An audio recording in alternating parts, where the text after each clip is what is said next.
De Colossenses é uma carta que eu amo muito, né? Porque elas falam, como a gente falou, ela é a carta mais escatológica do Novo Testamento. Elas vão ter citações sobre a vida de Jesus, sobre os acontecimentos futuros que a gente não acha em nenhuma passagem do Novo Testamento. Então eu particularmente amo demais, porque eu amo muito a volta do Senhor, né? É algo que eu espero com muita alegria no meu coração. Então eu gosto muito dessas cartas. Vamos lá, capítulo 1. Paulo, como sempre, começa agradecendo. Ele agradece à igreja, ele agradece a Deus, porque ele agradece a Deus por essa igreja, ela ter as 3 marcas da maturidade cristã. Quais são as marcas da maturidade cristã? A fé, o amor e a esperança. Ele fala isso no capítulo 1, no versículo 3. Então, nas cartas de Paulo às igrejas, ele destaca essas virtudes. A única igreja que ele não destaca essas virtudes é a igreja de Corinto, né? Porque ela não era uma igreja madura. Apesar de possuir todos os dons, mas ela não tinha a maturidade cristã. Aí no versículo 5 ele vai falar sobre formas gloriosas que o Evangelho chegou em Tessalônica.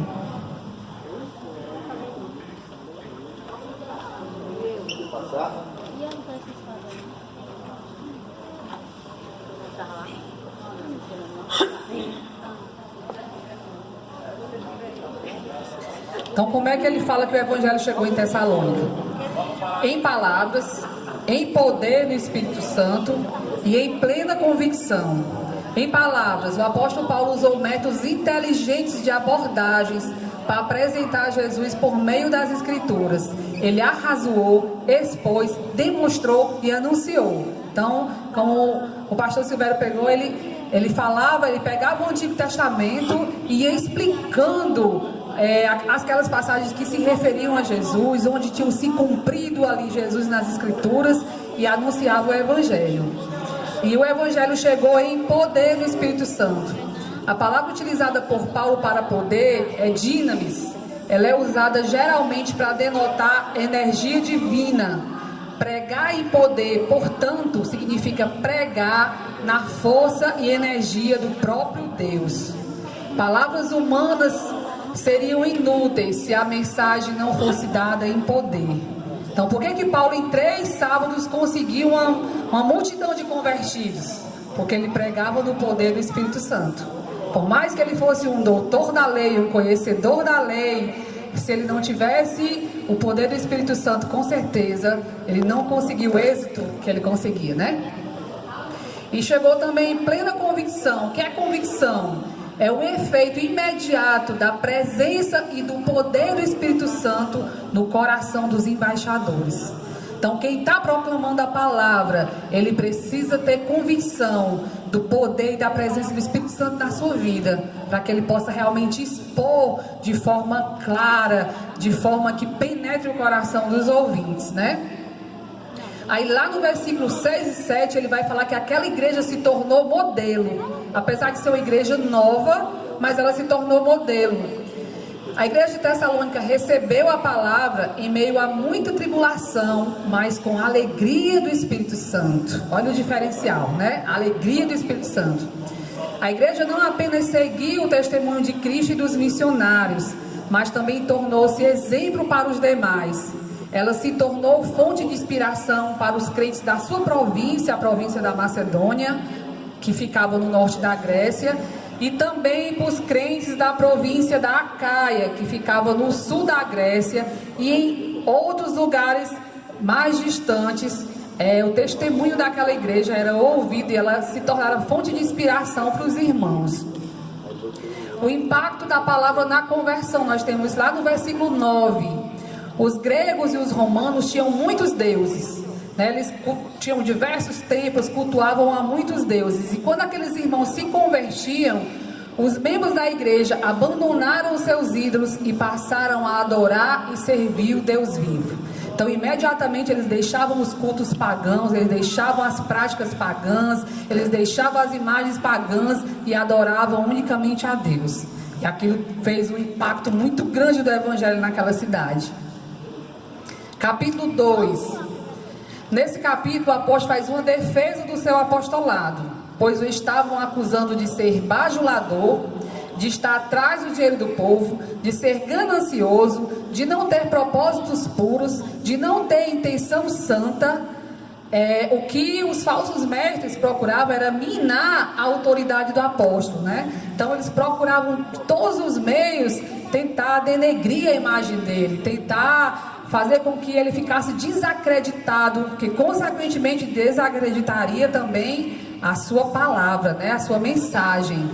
Então isso continua acontecendo nos dias de hoje, né, irmãos? Muitos homens de Deus muitas vezes são denegridos por diversas vezes, mas nós não devemos nos entristecer, porque, como diz a Bíblia, muitos dos nossos irmãos e até o grande apóstolo Paulo passou por isso também. Aí ele vai defender o apostolado dele e ele usa algumas figuras para chamar a atenção, mas duas que eu ressaltei aqui, que ela chama bastante a atenção, é a figura de uma mãe. Está lá no versículo 7 e 8. As pessoas questionavam seu propósito, sua pureza de alma, e o acusavam de ganância. Paulo diz que ele até tinha direito de exigir o sustento deles, ou seja, eles acusavam Paulo de estar pregando o evangelho como meio de vida, né?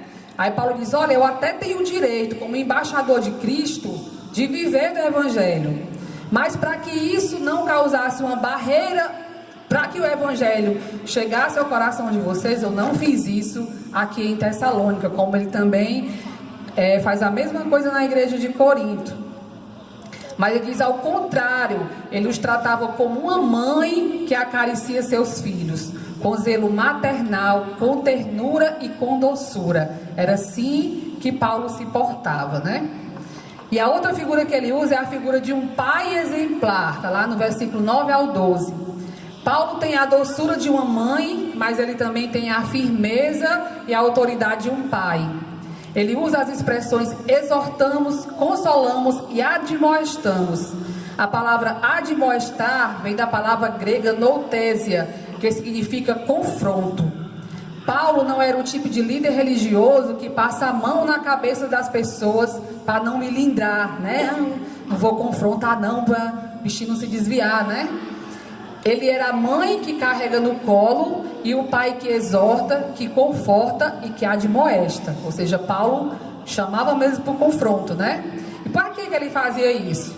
Para que a igreja vivesse de modo digno de Deus, que o chamou para a sua glória.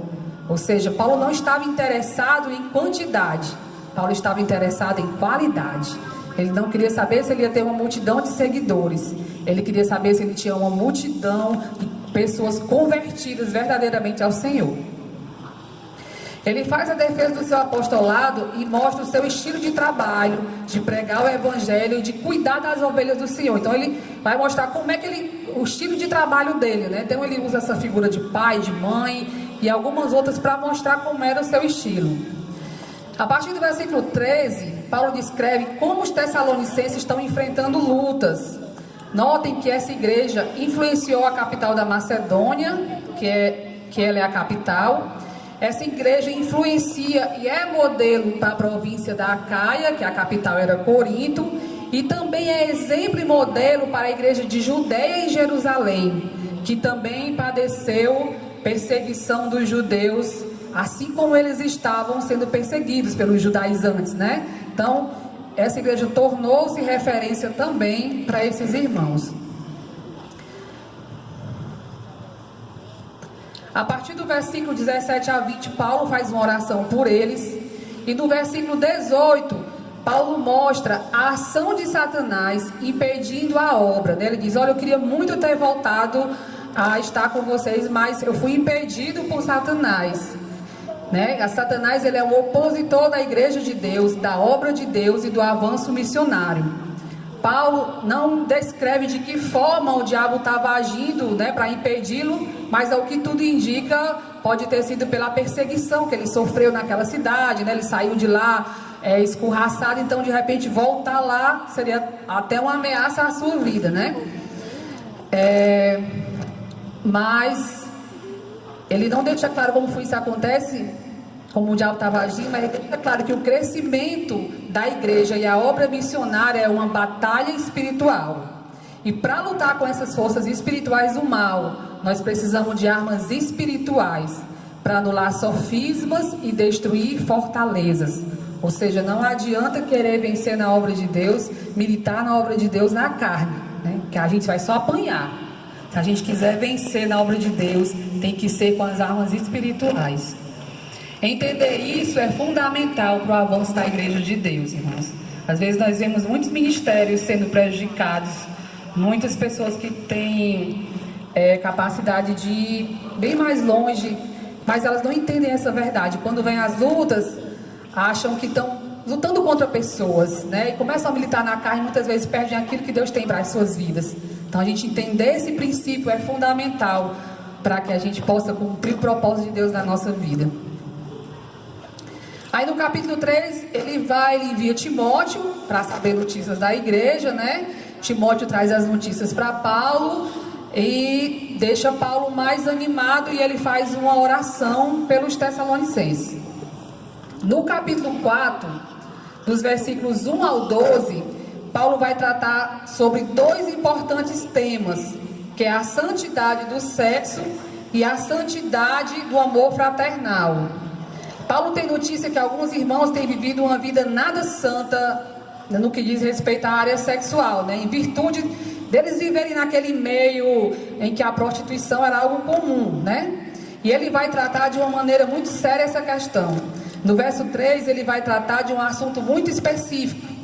Ele fala, porque esta é a vontade de Deus, a vossa santificação, que vos abstenhais da prostituição. Então essa palavra prostituição aqui é porneia, né? Porneia significa qualquer tipo de impureza sexual.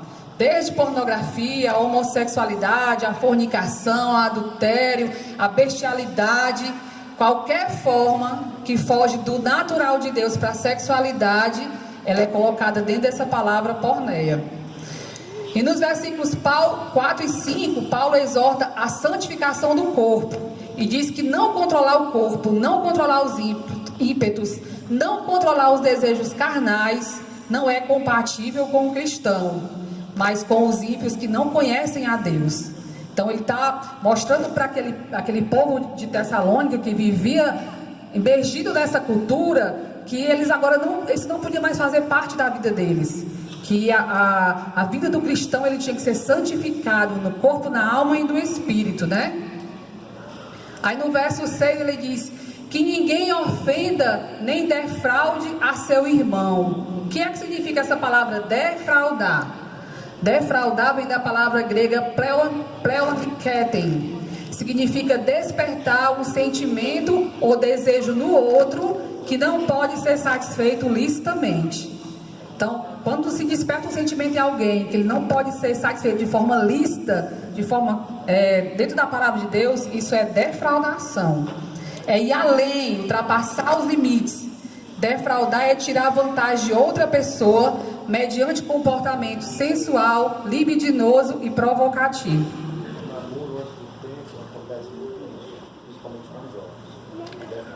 A gente vê isso muito na época de Paulo. Não existia os namoros longos como hoje, né? Mas hoje em dia se existe muito isso no meio dos jovens, né? Porque muitas vezes eles acabam se excedendo e despertam no outro um desejo que ele não vai poder suprir de forma lícita, né? Então, isso na prática é defraudação. Aí ele fala que o Senhor é vingador. Paulo está dizendo que ultrapassar os limites fora do casamento traz para esse casal o juízo de Deus.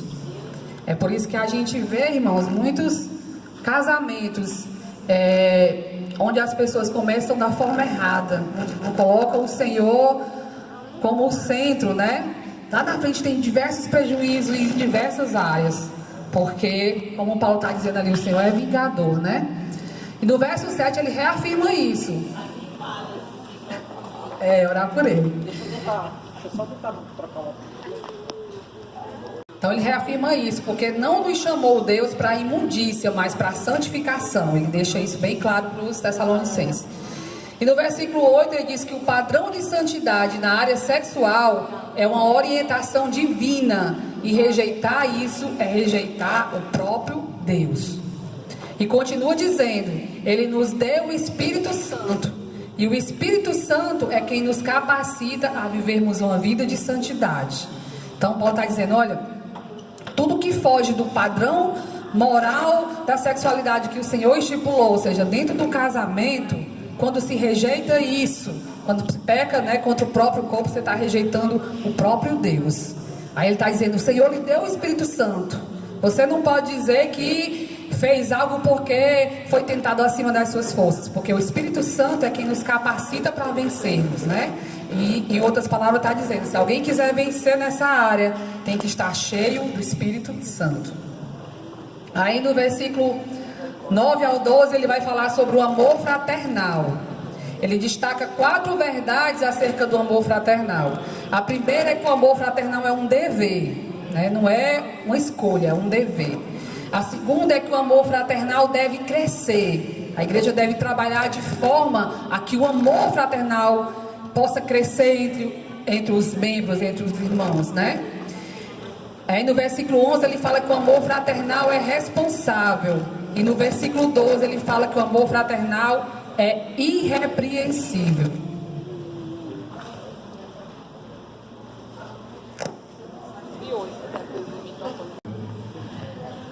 Eu vou orar por ele, para ele se converter.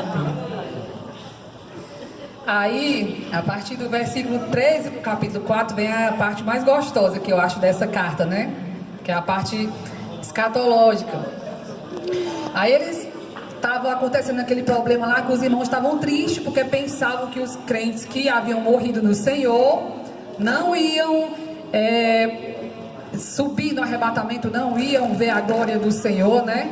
Os gregos e romanos, nos dias de Paulo, eles eram desprovidos de esperança. Está lá em Efésios 2 e 12. Para eles não havia nenhuma esperança para o corpo depois da morte. Ou seja, para eles morreu, acabou, né?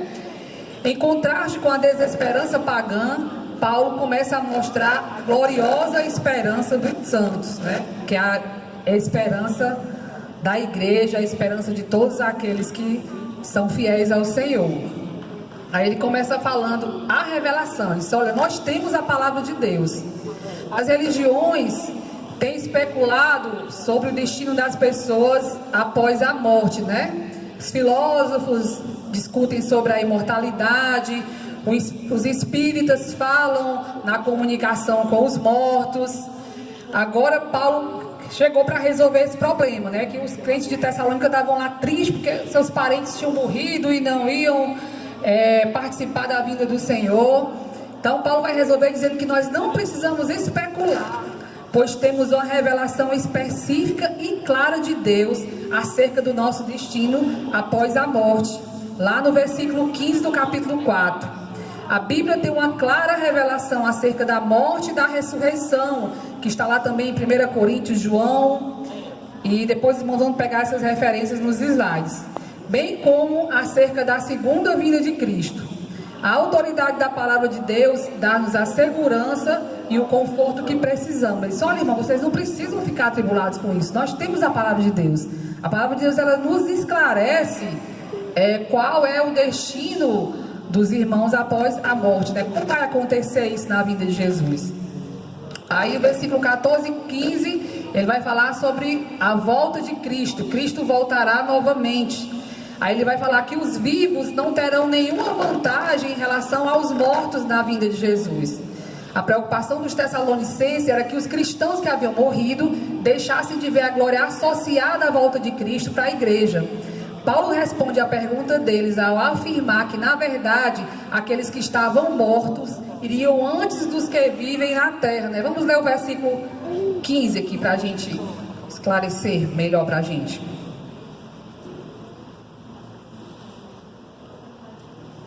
Dizemos, pois, isto pela palavra do Senhor, que nós que ficarmos vivos para a vida do Senhor não precederemos que dormem.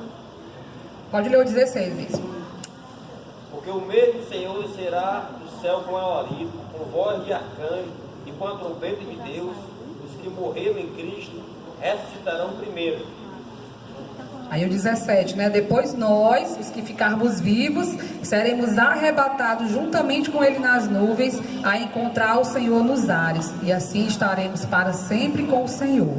Então Paulo estava explicando que aqueles irmãos iam ouvir a voz do Senhor, iam ressuscitar em corpo glorioso, iam subir ao encontro do Senhor nos ares, e nós que estamos vivos vamos ser transformados também no corpo glorioso e subir juntamente com eles ao encontro do Senhor, né, irmãos?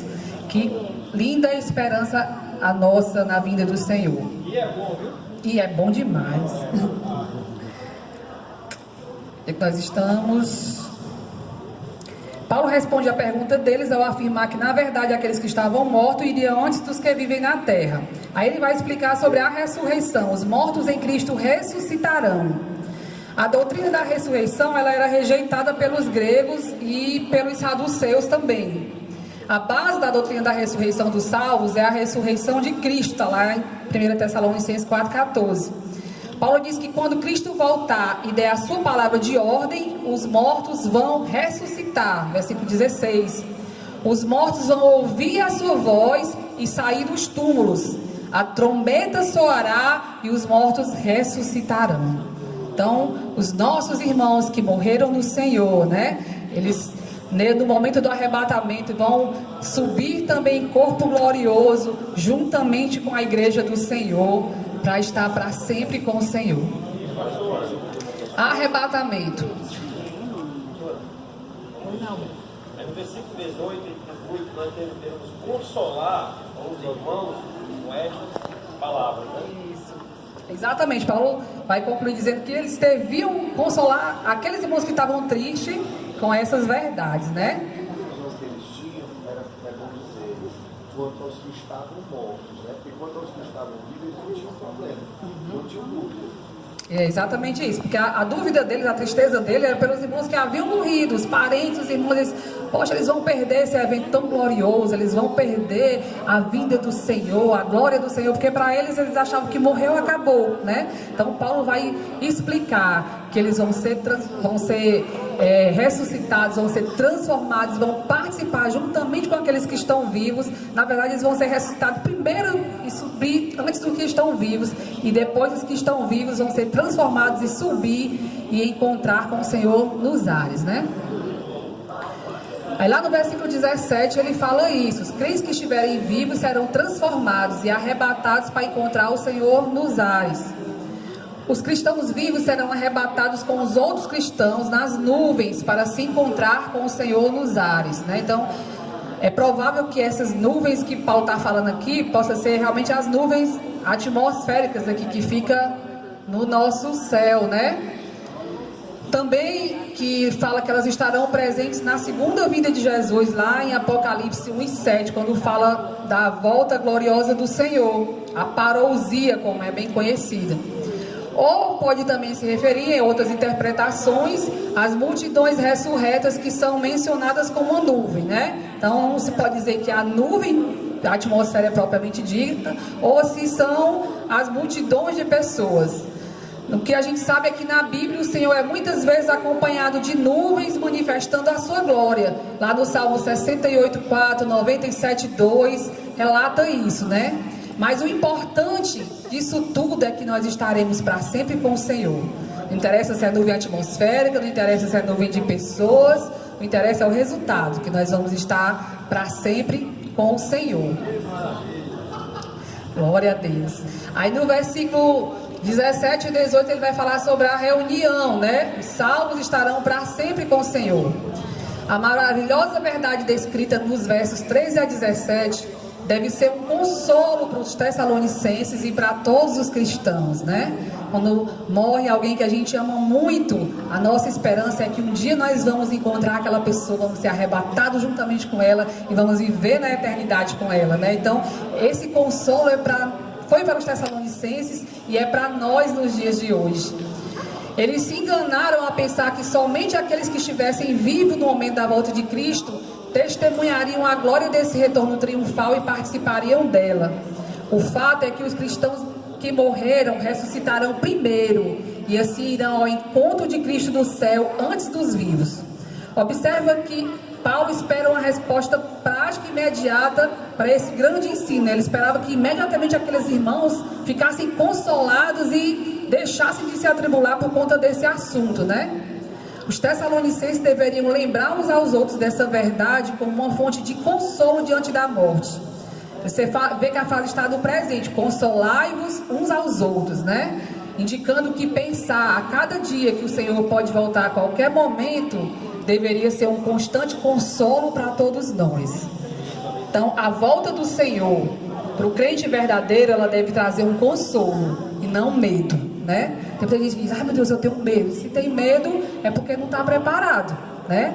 Porque o crente verdadeiro, ele anseia por esse momento, ele deseja esse momento, ele ama esse momento. E a volta do Senhor é exatamente para quem ama a Ele, para quem ama a volta do Senhor. Esses são os crentes que vão subir, os que amam a sua vinda, né? Ele não tem certeza, né, da salvação. Oi? Exatamente. Ele não tem certeza, né? Isso. Aí lá no capítulo 5, aí ele começa mais acerca, né? Essa expressão caracteristicamente introduz um tópico diferente, ele já está mudando de assunto.